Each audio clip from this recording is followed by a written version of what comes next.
물가의 가장 큰 항목이 주거비예요. 주거비가 한 70% 정도인데 이 주거비는 현재 임대료죠. 임대료를 후행적으로 반영을 합니다. 그래서 그 임대료가 꺾인 지가 1년이 넘었어요. 그게 이제 후행적으로 반영을 하면은 어찌됐든 간에 물가는 계속적으로 하락을 할 가능성이 있다. 그래서 우리가 이제 이제 물가에 대한 걱정은 조금 접어두자. 미국이 금리를 인상을 멈추고 금리를 인하하기 직전까지가 사실 주가 상승폭이 제일 큰 시기입니다. 그러면은 아까도 봤지만은 내년 상반기까지는 상당히 좋은 금리 인하 첫 번째 금리 인하 하기 전까지 뭐 5월달에 할지 6월달에 할지 7월달에 할지 모르겠지만은 어찌됐든 간에 이 계절성을 보더라도 11월부터 내년 상반기까지는 상당히 좋을 수가 있다. 다음 주 일정은 요게 제일 중요합니다. 자, 22일 수요일날 새벽에 엔비디아 실적이 무조건 좋겠죠. 그리고 뭐 하이닉스를 보더라도 사실 이 AI 쪽 HBM이라든가 이쪽은 뭐 내년까지 풀캡하다. 그리고 있기 때문에 우리가 이제 올라간 이 컨센서스를 얼마나 더 향후 가이던스가 되겠죠. 얼마나 비트를 하냐. 그러니까 중요한 겁니다. 특히 이제 이 지금 수요가 문제가 아니라 이제 엔비디아 칩을 지금 이제 TSMC에서 제조를 하는데 거기서 지금 못 맞춰요. 지금 공급 지금 수요를 지금 못 맞춥니다. 그래서 지금 뭐 설비를 확장한다든가 뭐 또는 삼성전자에서 또 받아온다 하기 때문에 요게 좀 뭐 미국 시장이라든가 우리 시장도 변곡점이 좀 될 것 같고요.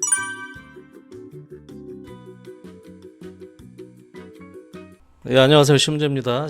그래서 이제 미국장은 이렇게 평탄하게 가는데 이제 우리 시장도 이제 저점 대비 반등을 하긴 했지만은 좀 우여곡절이 좀 많습니다. 좀 울퉁불퉁하고 변동성이 좀 심하니까 여러분들이 좀 힘들어하실 것 같긴 한데 어찌됐든 간에 2주 전에 보여드린 차트죠. 이게 코스피의 그 월별 계절성이다. 이거는 사실 20년 거의 20년 이상 반복이 되는 거기 때문에 이렇게 무신할 수는 없어요. 그래서 이제 8, 9, 10월이 우리가 좀 안 좋았고요. 11월부터 좋아진다고 했습니다. 그래서 이제 우리 시장도 10월 말 이제 저점 대비하면 어찌됐든 뭐 양시장 다 이제 한 8, 9% 정도 뭐 코스닥은 더 올랐다가 이제 빠졌지만은 어찌됐든 간에 상승을 하기 시작했고요. 12월 달도 나쁘지 않고 어찌됐든 내년 4월까지 상당히 어찌됐든 뭐 좋을 것 같다. 그래서 이제 열심히 하자고 제가 좀 말씀을 좀 드렸습니다.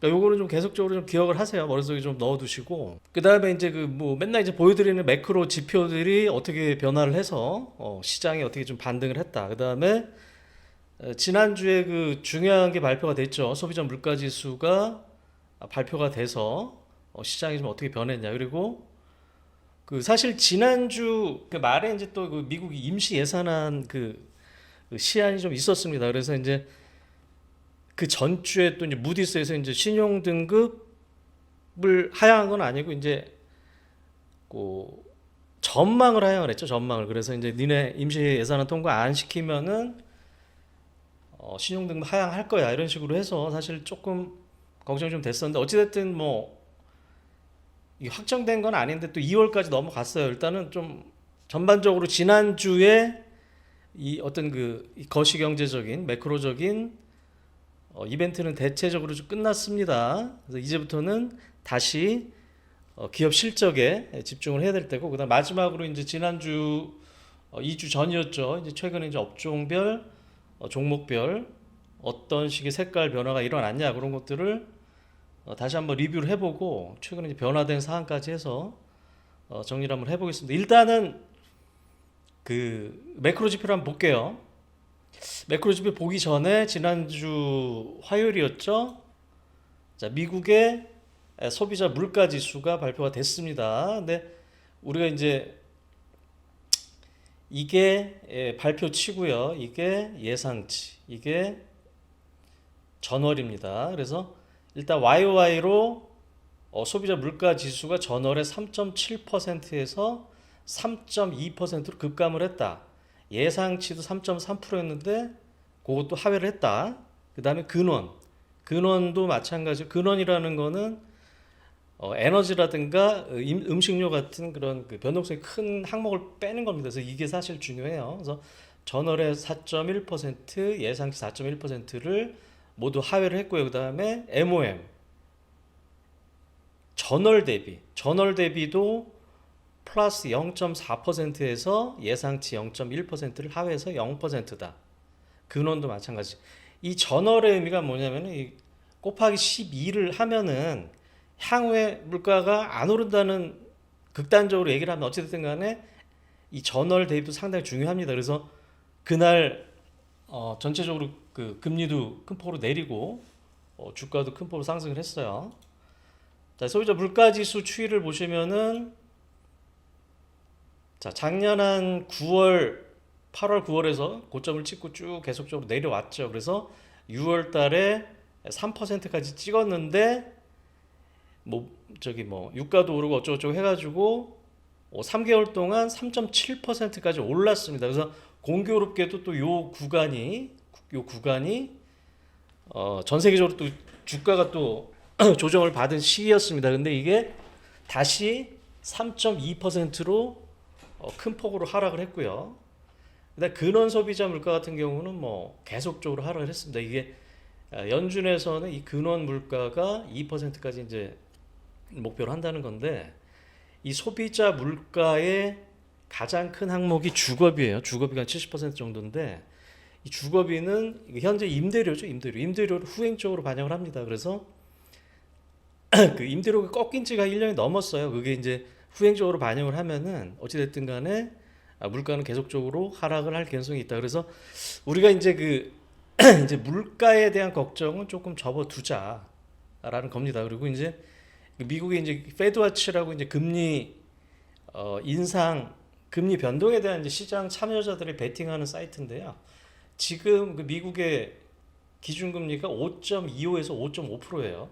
그러니까 요게 지금 현재 기준금리인데, 자, 이게 12월 13일 날 FOMC 회의가 있는데 유지될 확률이 100%다. 안 올린다는 거죠. 1월 달에도 안 올린다. 이제 금리를 이제 언제 인하하냐, 이제 그게 이제 키포인트가 될 건데, 이게 이제 여기로 넘어가면 이제 금리 인하를 하는 겁니다. 여기 첫 번째 찍히는 게 3월 달인데 확률이 좀 낮죠. 근데 5월, 6월 달에는 50%의 확률로 시장 참여자들이 첫 번째 금리 인하를 예측을 하고 있어요. 그리고 쭉 가면은 사실 연준에서 이제 9월 달에 내년도에 금리 인하를 2번 정도 점도표 찍어줬는데, 지금 시장 참여자들은 많게는 한 4번까지 그 연말에 4.25에서 4.5%까지 4번까지 금리 인하를 한다라고 일단 시장 참여자들은 예상을 하고 있는 겁니다. 그래서 아까도 보여드렸지만은, 그리고 그 미국 어쨌든 미국 증시를 봐야겠지만은, 그 미국이 금리를 인상을 멈추고 금리를 인하하기 직전까지가 사실 주가 상승폭이 제일 큰 시기입니다. 그러면은 아까도 봤지만은 내년 상반기까지는 상당히 좋은 금리 인하, 첫 번째 금리 인하 하기 전까지 뭐 5월 달에 할지 6월 달에 할지 7월 달에 할지 모르겠지만은 어찌됐든 간에 이 계절성을 보더라도 11월부터 내년 상반기까지는 상당히 좋을 수가 있다라고 우리가 통계적으로 예측을 해볼 수 있는 겁니다. 그래서 8월부터 10월까지 우리가 고생을 해서 여러분들도 힘들겠지만은 11월부터 내년 상반기까지는 조금 액티브하게 조금 열심히 하면은 돈 벌 기회가 좀 많을 것 같아요. 그거를 염두에 두고 매매를 하자라는 거고, 매크로 지표를 한번 쭉 볼게요.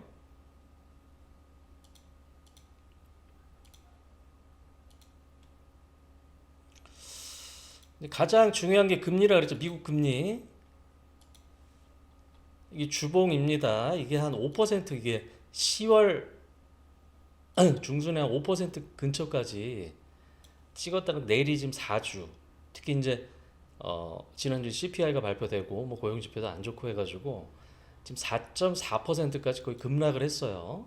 그래서 이제 거꾸로 주가도 이제 10월 말부터 이제 11월까지 급등을 한 겁니다. 그러면은 자, 직전 고점이 한 4.3%입니다. 4.3%.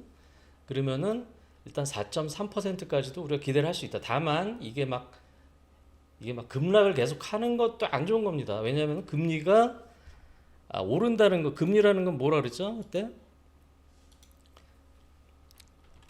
금리라는 거는 경제 성장률과 물가 상승률 우리 함수라 그랬어요. 그러니까는 일단은 물가는 내려간다. 그러니까 금리가 내리는 건데 이 경제 성장률까지 여기서 금리가 더 급락을 하면은 이 경제 성장률도 건드리는 거예요. 그러니까는 아주 또 여기서 또 뭐 이제 4.3%까지 찍으면 좋겠지만은 뭐 4%, 3.5% 이렇게 급락을 하는 것도 안 좋은 겁니다. 그래서 적당하게 이렇게 박스권을 유지를 해주는 게 좋은 거다라고 여러분들이 인식을 하셔야 됩니다. 무조건 금리가 이제부터 또 급락을 하는 것도 좋은 건 아니에요.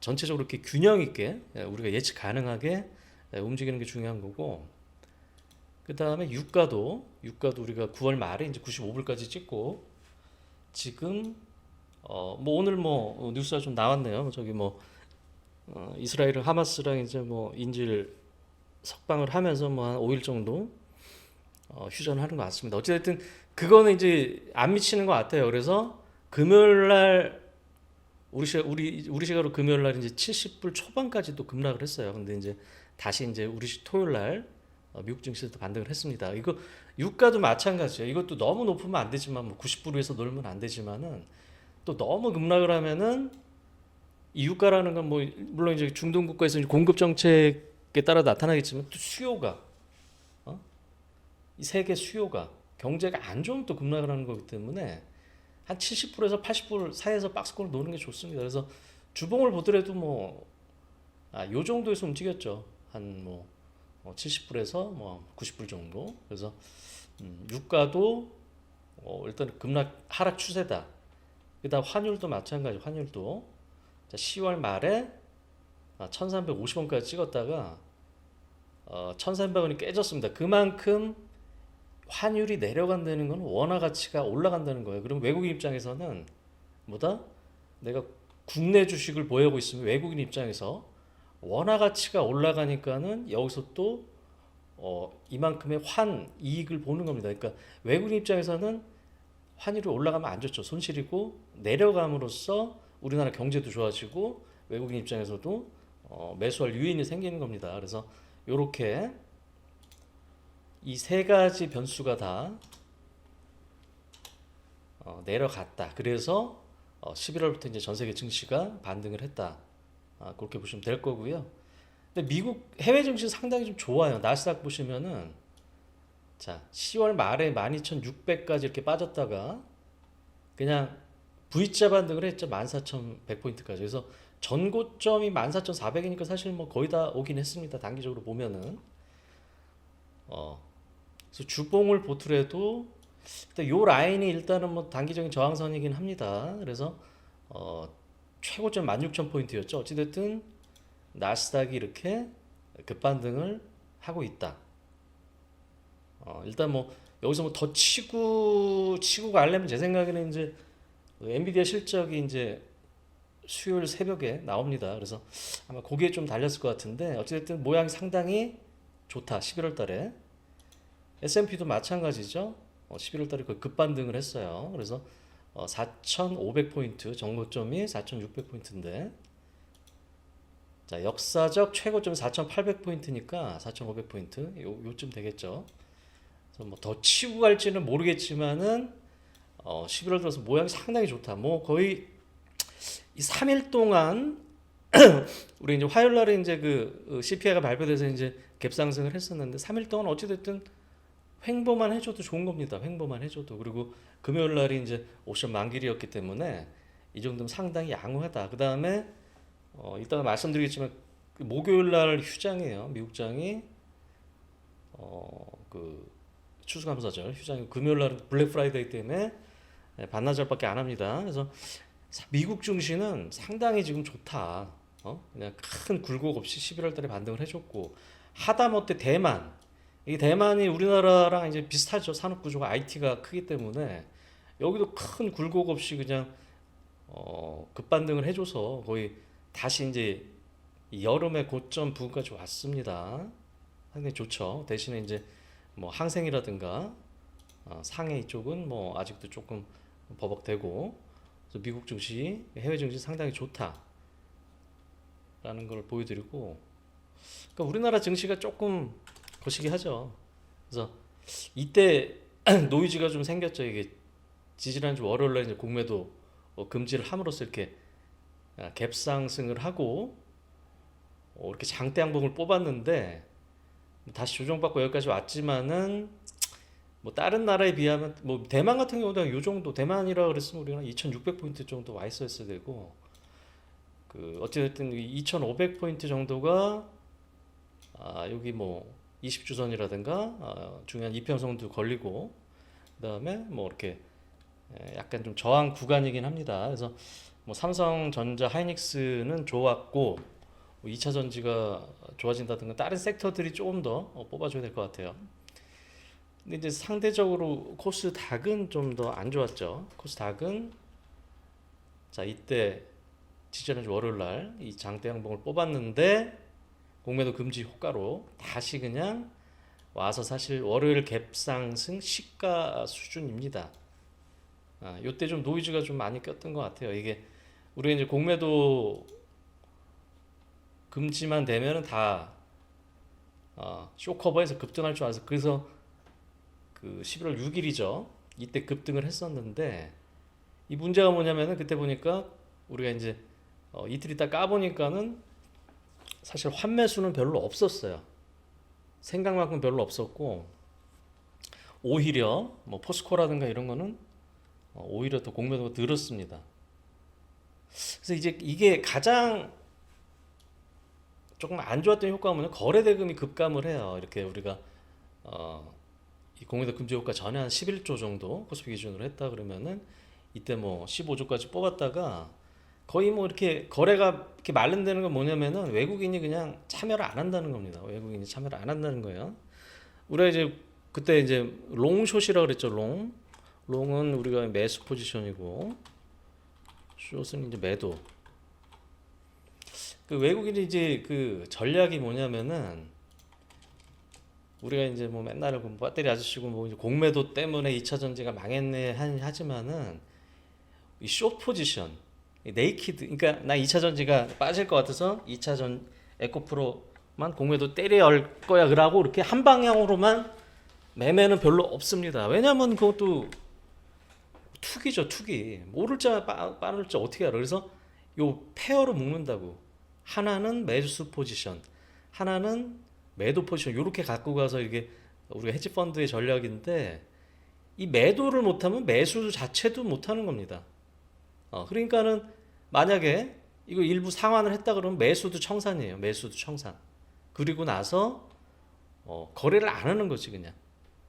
그게 지금 제일 문제다. 외국인의 거래가 급감을 했다는 게 제일 문제다. 그래서 뭐 불법 공매도라든가 이제 그런 거를 빨리 잡는 게 중요하지. 공매도를 그냥 무작정 뭐 정치적인 논리로 끌고 가는 게 중요한 건 아닙니다. 이렇게 외국인의 참여가 줄어드는 거예요. 그리고 외국인 입장에서는 이 공매도를 못하면 이 주식, 우리 지수 선물이라고 그랬죠. 지수 선물을 매도를 하든가, 또는 개별 주식 선물이 또 있어요. 그것도 매도를 친다든가, 그것도 다양한 방법이 있기 때문에 이거를 무작정 금지를 한다는 거는 이렇게 거래가 메말라 간다. 거래가 없으면 어떻게 되냐? 누가 조금만 팔아도 이렇게 변동성이 커지는 겁니다. 우리가 지난주 금요일 같은 경우도 사실 뭐 특별한 악재가 없었죠, 우리 시장에만. 근데 왜 이렇게 빠졌냐 시장이. 이렇게 거래 자체도 줄었는데 그때 또 뭐가 튀어나왔어요? 그때 에코프로 머티리얼즈가 상장을 하면서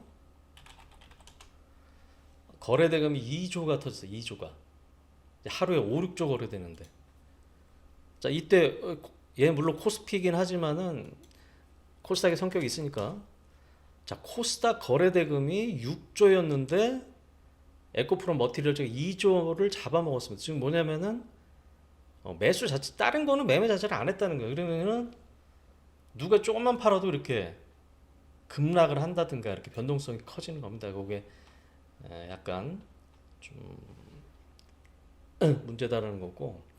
미국 시장에서 이제 그 종목들 한번 볼게요. 일단은 이제 우리 시장이랑 저기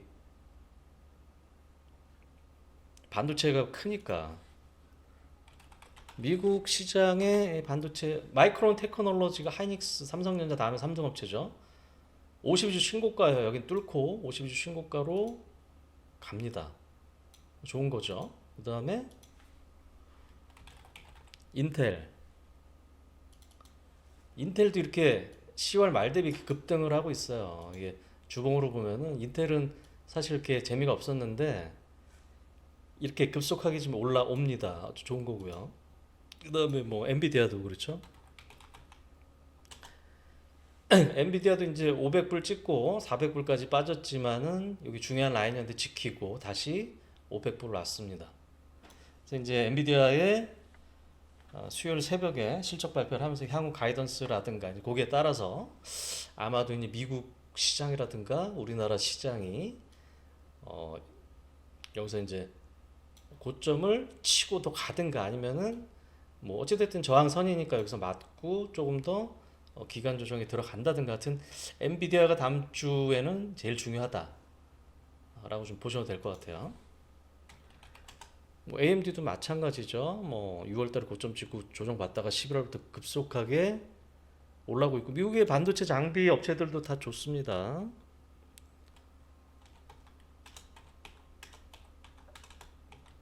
KLA 이건 이제 검사 장비죠. 얘도 이제 전고점 뚫었어. 11월 와서 응? 역사상 신고가를 계속 경신하고 있고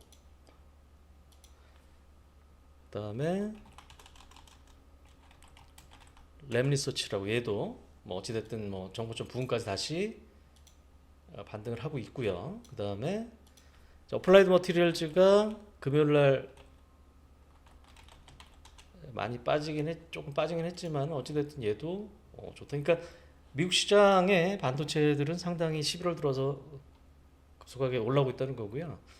그다음에 2차 전지를 보실 때 물론 테슬라도 중요하죠. 테슬라도 중요한데 이 알범알 주가를 좀 체크를 하세요. 2차 전지 들고 계신 분들은 이게 그 알범알이 이제 리튬 전 세계 최대 리튬 업체라서 어찌 보면은 조금 우리나라 2차 전지랑 좀 비슷하게 갑니다. 보시면은 자, 7월 달에 250불에서 112불까지 반토막이 났어요. 우리나라 2차 전지 뭐 에코프로니 뭐 전반적으로 다 7월 달에 고점 찍고 이렇게 왔죠. 그래서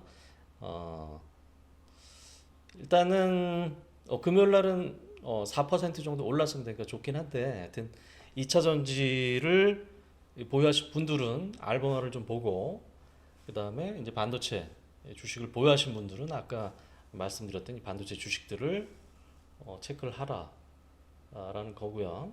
그 다음 주 일정은 요게 제일 중요합니다.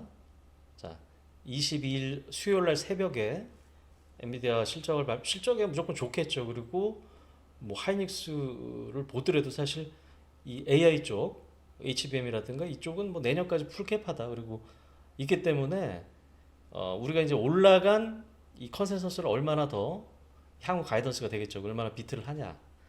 그러니까 중요한 겁니다. 특히 이제 이 지금 수요가 문제가 아니라 이제 엔비디아 칩을 지금 이제 TSMC에서 제조를 하는데 거기서 지금 못 맞춰요. 지금 공급을 지금 수요를 지금 못 맞춥니다.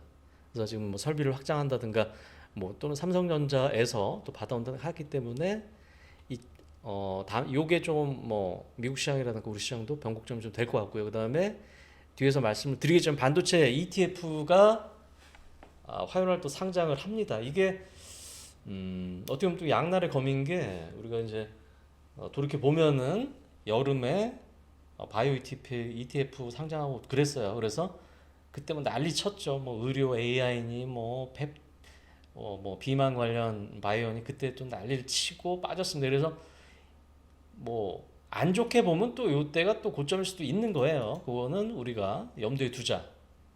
반도체 들고 계신 분들은 이 화요일과 수요일 상당히 좀 중요하다라는 거예요. 이게 뭐 우리 시장에 다 공통적으로 영향을 좀 미치겠죠. 그다음에 이제 목금이 미국 증시가 이제 이때 휴장하고 금요일 날은 이제 반장만 열리기 때문에 하여튼 월화수가 중요하다. 주 후반으로 갈수록 뭐 거래도 뭐 시장이 안 열리니까. 그래서 일단 다음 주에는 이 화요일, 수요일 날 엔비디아를 주목을 해보자라는 거고요. 그다음에 이제 업종과 종목으로 넘어가서 보면은 이게 제가 2주 전에 그때 말씀을 드렸던 겁니다. 한번 볼게요. 그때 상반기 때 아주 급등을 하고 9월, 10월 급락한 업종들이 요런 거였죠. 특히 2차 전지. 근데 이제 반짝하고 다시 그닥 좋지 못합니다. 그래서 얘네의 가장 큰 원죄라 그러면 뭐냐면 상반기 때 너무 올랐다는 거예요. 상반기 때. 그 다음에 주가가 빠지니까 물린 사람들이 너무 많아. 그러니까 이제 특히 이제 2차 전지 업황이 아까 알범할 주가도 봤지만은 거기도 주가 반토막이 났었고 뭐 업황 자체도 그렇게 뭐 내년 1분기까지는 좋지 못합니다. 다만 이제 또 모르죠. 뭐 리튬 가격 반등을 한다든가 또 전기차 수요가 늘어난다든가 이제 그럴 수는 있기 때문에 하여튼 뭐 객관적으로는 요쪽에서 노는 거는 그닥 추천하진 않습니다. 특히 2차 전지가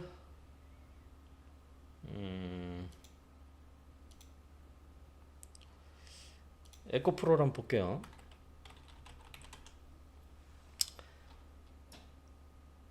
지금 그 68만 원이죠. 68만 원이라는 거는 이 공매도 금지 전 주가로 떨어졌다는 거예요. 상당히 안 좋죠, 사실. 거의 뭐 90만 원까지 갔다가 까보니까 그거 안 하네. 그리고 이제 이제 우리 이제 에코프로와 에코프로 BM만 제가 보면은 에코프로보다는 아싸리 BM을 매매를 하라고 말씀드리고 싶은 게 에코프로 머티리얼즈가 상장을 했죠. 그래서 시가총액이 벌써 4조가 됐어요. 이게 사실 뭐 상당히 고평가라고 봅니다. 그 다음에 금요일 날 이제 그 의무 확약이 거의 없었기 때문에 외국인 다 팔았던 것 같고 기관은 반만 팔았던 것 같아요. 그만큼 또 물량이 없기 때문에 또 앞으로 더 단기적으로 갈 수는 있습니다. 다만 에코프로 입장에서는 자 에코프로 BM이 있고 머티리얼즈가 상장을 했어요. 그 다음에 이제 남은 거는 뭐 이노베이션이라든가 몇 개 있는데 우리가 이제 그 뭐 카카오라든가 이제 기존의 걸 보면은 이 지주사 입장에서는 이 자회사들이 상장할수록 지주사의 메리트는 떨어지는 겁니다. 그거는 인식을 하셔야 돼요. 그래서 에코프로보다는 에코프로 BM이 더 낫겠다 매매를 한다 그러면 이게 사실 덜 빠졌어. 150만 원에서 60만 원까지 빠졌으니까 반토막인데 그에 반해서 에코프로 BM은 60만 원에서 20만 원, 하여튼 3분의 1 토막까지 더 빠졌죠. 그래서 에코프로의 매력은 앞으로 점점 더 없어지는 게 아닐까 지금 보고 있습니다. 그 다음에 이런 것들도 이제 반짝하고 다시 이렇게 그닥 다시 좀 내려갔어요. 그래서 이쪽에서 노는 거는 그닥 추천을 안 드리고 이제 올해 내내 강했던 업종 반도체, 그죠?